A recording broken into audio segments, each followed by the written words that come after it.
Hello guys, in the last videos we have seen totally object oriented features overview we understood there. Now in this video we are going to see containers in a Java. Containers in a Java. Then what is container first of all? Container is a Java element, is a Java fundamental element. Java is a container is a Java fundamental element. It able to manage some other Java elements like variables, methods, like constructors, blocks and so on. So in general, in Java applications, if we want to declare a variable or method or maybe any block or any constructor, definitely we require something, some base container we require. That base container is nothing but which one? A container. So container is a Java fundamental element, is a topmost element especially. It includes or it contains some other Java elements like variables, methods, constructors, blocks and so on. This is what exactly the meaning of which one? Containers. How many types of containers are exist in Java overall? There are 3 types of containers are existed in a Java. There are 3 types of containers are existed in a Java. Number 1, class container. Number 2, abstract class. And number 3, interfaces.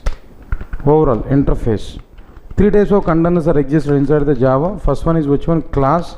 Second one is abstract class. And third one is which one? Interface.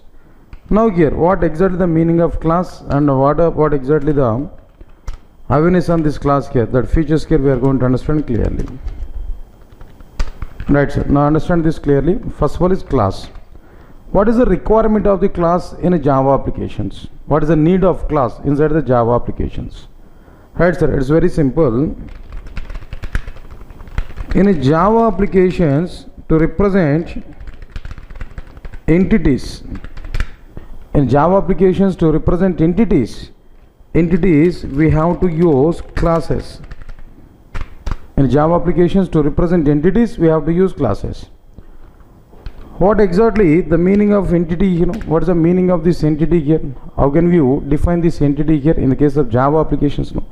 What are the various entities? Student is an entity, employee is an entity, customer is an entity, account is an entity, product is an entity, and so on and so on and so on. Number of entities are available. If anything which is having some attributes, if anything having attributes, then that thing is called as which one? An entity. Student is an entity. Why? Because student is having some attributes like student ID, student name and student address, student email and student mobile number, student branch, student college. All these are which one? Attributes for an entity. That's why student is an entity. Next one, what is an employee? So employee is also an entity. How can we say employee is an entity here? No. Employee is having some attributes. No. What are the various attributes there? No. One is which one? Employee ID, employee name and employee salary, employee address and employee designation and employee qualification and so on. Customer is also having attributes there. That's why customer is an entity. Account is also an entity. Why? Because account entity is having number of attributes like account number, account name, account holder name and account type and account balance and so on. Similarly, product is also an entity. Why? Because product is having n number of like attributes. No. What are the various attributes for this product there? Maybe product ID, product name, product cost and product like manufacturing date and product expiry date. All these things are come under which one there? No, this is a product here. So these are the entities. No. So to represent these entities, we have to use which one? Classes. Not only that, in a Java applications, entities are represented in the form of which one? Classes. That's fine. Next one is entities data. Each and every entity is having some data. Let's say for example, the data is which one there? No. If you take student is an entity, student ID S-111, student name Durga for example, and student email ID durga@durgasoft.com, and student mobile number 91 some number 10-digit number. So here this is the data. To represent this entity's data, To represent this entity's data, here in Java we are going to use which one there? No, variables. Entities attributes are nothing but which one there? No, variables. So variables are representing which one? Entities data. Next one is entities behaviors. Entities behaviors are available in general. Let's say for example, if you take transaction is an entity, if you take no, then transaction is having number of behaviors. What are the various behaviors now? Like a deposit is one behavior, withdrawal is another behavior, transfer some amount from one account to another account, that is another behavior. So transaction is having these many number of behaviors now. So all these behaviors of these entities are represented in the form of which one? There are no methods in Java applications. So if we map outside environment in the form of Java programming elements, no, programming part will be very simple. Exactly, programming part will be very simple if we map this outside environment in the form of which one? There no, like programming elements, no. So finally here what I am telling there, entities are represented in the form of classes, entities data is represented in the form of which one? Variables, and entities behavior is represented in the form of which one? There methods. This is what exactly the meaning of which one? There no, like entities and classes and their representation clearly. I want to take an example here. What about this example here we want to take there? Class transaction. Inside this transaction here, what we have to do there? String transaction ID. Next one is which one? Then after that, string account number and string account holder name. Next one is a string account holder name is okay, account to type, and so on. Some other properties here we are able to take no. Next one is public void deposit, where string account number comma into deposit amount, and some implementation part here we are able to provide. Next one is after completion of this, another thing is which one? Public void withdraw, like here. Now string account number comma withdrawal amount. Here also some implementation here we are able to provide. Next one is public void, then what next one here? Transfer funds. Now here we are going to take which one? String source account comma and string target account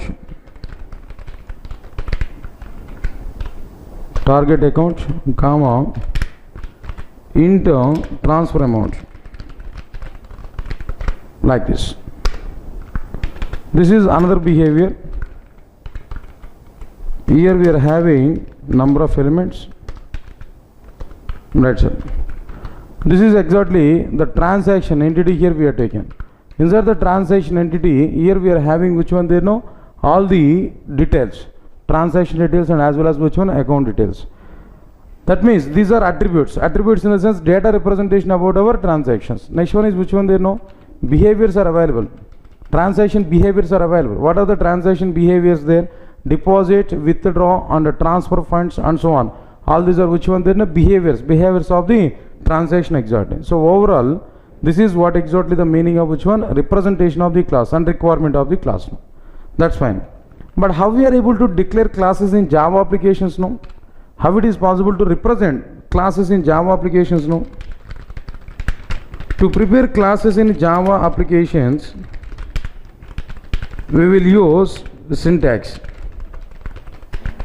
What exactly the syntax here we are going to use there to declare classes? First of all, access modifiers list. Okay, access modifiers first of all.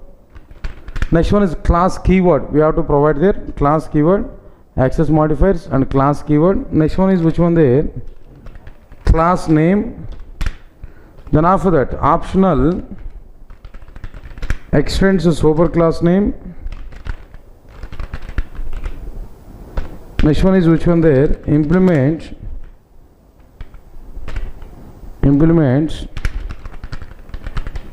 interfaces list. like this. Now next one is which one there? No, we have to provide which one there? Number of intersections. Like here, inside this, okay, first of all, what exactly this class syntax here? Access modifiers. Next one is which one? Class keyword. Next one is the class name. Next one is which one? Extends the superclass name. And implements interface list. Like this here we provided. Next one is inside this class we are able to write number of elements. What are the various elements here we are able to write? Inside the classes here we are able to provide variables. Inside the classes we are able to write which one there? Methods. Next one. Inside the classes we are able to write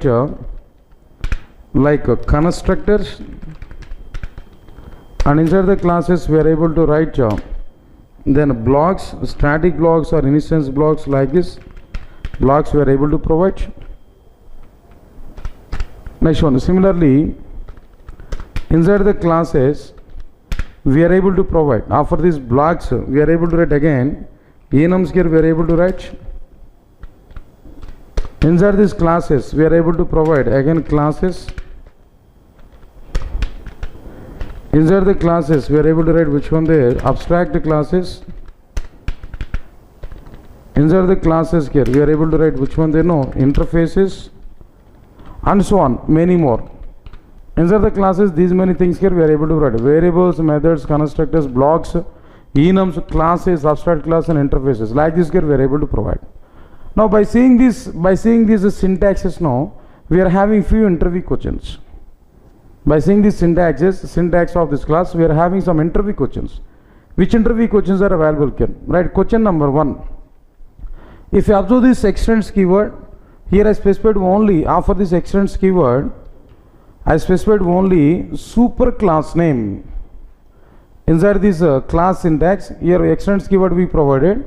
Along with that extends keyword here, we are able to specify which one they know, super class name. How many super classes we are able to provide in a single class? No. Along with extends keyword, how many super classes here we are able to provide? Only one super class. Only one super class only we are able to write. This is one question. Interviewer may ask a question to you know. Is it possible to provide more than one super class name along with extends keyword in a class declaration?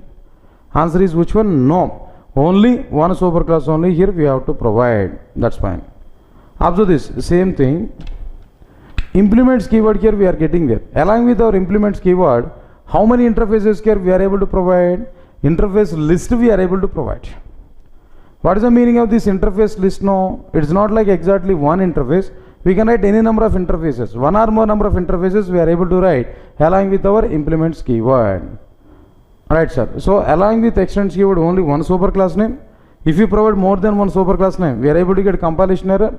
And along with implements keyword, we are able to write any number of interfaces we are able to write.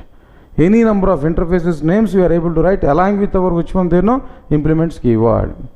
Then apart from that, one more point here I am telling there, in class syntax, extends keyword is optional. Implements keyword is optional. Both extends and implement keywords are optional. So what are the possibilities now? We can declare a class without extends keyword and with implements keyword. We can declare a class without implements keyword and with extends keyword. We can declare a class without both extends and implements keywords. No problem. But if you want to write both of them, both extends and implements keywords, first we have to write extends keyword. After that only we have to write which one? Implements keyword. First we have to write extends keyword. After that only we have to write which one they know? Implements keyword. This is what exactly the meaning of which one can know? Like class syntax. Try to recognize this point here clearly now. So in a class we are able to write extends keyword optionally. That means extends is optional. Implements is also be optional. We can write a class without extends keyword and with implements keyword. We can write a class without implements keyword and with extends keyword. We can write a class without both extends and implements keywords. We can write a class with both extends and implements keywords. But if we want to write both extends and implements keywords, first we have to write extends keyword. After that only we have to write which one they know? Implements keyword. This is another question again. Next one is, by seeing the data, by seeing the members inside the classes, interviewer may ask some few questions there. What are the various questions? No? Question number 1. Is it possible to write a class inside a class? Yes, by seeing this declarative part we can understand it. Is it possible to declare a class inside a class? Is it possible to declare an abstract class inside a class? Is it possible to declare an interface inside a class? Not only these three questions, sequence, in the same sequence, interviewer may ask some other questions also. Is it possible to write a class inside an abstract class? Abstract class inside an abstract class? Interface inside an abstract class? Is it possible to write a class inside an interface? Abstract class inside an interface? Interface inside an interface. Overall 9 number of questions are available with respect to this particular content. Class inside a class inside an abstract class inside an interface. Abstract class inside a class, abstract class inside an abstract class inside an interface. Interface inside a class, interface inside an abstract class, interface inside an interface. Is it possible to provide like this? This is what exactly the questions here we are getting directly from our content. Anyway, for this 9 number of questions, answer is very clear. Answer is which one? Yes. Yes, it is possible to write a class, abstract class interface inside a class, inside an abstract class and inside an interface. We can declare a class, abstract class interface inside a class, inside an abstract class and inside an interface. Simple slogan, anything is possible in anything. That's it. Anything is possible inside and anything between classes, abstract classes and interfaces. So these are the various questions we are able to get by seeing the syntax of the respective class directly.